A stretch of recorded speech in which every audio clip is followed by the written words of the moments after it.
नहीं रहती थी। वो हमेशा अपनी बहू की तुलना मोहल्ले की दूसरी बहुओं से करती और उसे कमतर आंकती थी। बहू की हर छोटी छोटी बात में वह कमी निकालती और उसे परेशान करने का कोई मौका नहीं छोड़ती थी। लेकिन एक दिन अचानक सास की तबीयत बहुत बिगड़ गई और उन्हें तुरंत अस्पताल में भर्ती कराना पड़ा। ये वो समय था जब बहू का सच्चा रूप सामने आया। उसने दिन रात एक कर दिया अपनी सास की सेवा में। वो उनकी हर जरूरत पूरी करती, उनके पास बैठी रहती और पल भर के लिए भी उन्हें अकेला नहीं छोड़ती।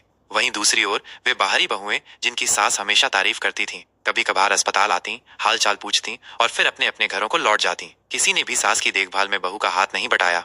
धीरे धीरे सास को ये बात समझ आने लगी कि जिस बहू को वो हमेशा नीचा दिखाती रही, वही आज उनकी सच्ची हमदर्द बनी हुई है। बहू की निस्वार्थ सेवा और सच्चे प्रेम को देखकर उनका मन पिघलने लगा। कुछ दिनों बाद जब सास की हालत में थोड़ा सुधार हुआ तो उन्होंने अपनी बहू को अपने पास बुलाया। उनकी आंखें नम थीं और आवाज में पश्चाताप था। बेटी, उन्होंने कहा, मुझे माफ कर दो, मैंने तुम्हारे साथ बहुत बुरा व्यवहार किया। तुम सचमुच एक हीरा हो, एक आदर्श बहू। बहू ने मुस्कुराते हुए अपनी सास को गले लगा लिया और कहा, माँ, मुझे कोई शिकायत नहीं है। मैंने तो आपको अपनी माँ ही माना है और हमेशा आपकी सेवा करती रहूंगी। सास की आंखों से खुशी के आंसू बह निकले और उन्होंने अपनी बहू को जी भरकर आशीर्वाद दिया। उस दिन से सास और बहू के रिश्ते में एक नया अध्याय शुरू हुआ। कड़वाहट की जगह प्रेम और सम्मान ने ले ली और वे खुशी खुशी एक दूसरे के साथ रहने लगी। इस कहानी से हमें ये सीखने को मिलता है कि सच्चे रिश्ते बाहरी दिखावे या तुलना से नहीं बनते, बल्कि प्रेम, समर्पण और समझदारी से मजबूत होते हैं। मुश्किल समय में ही अपनों की असली पहचान होती है।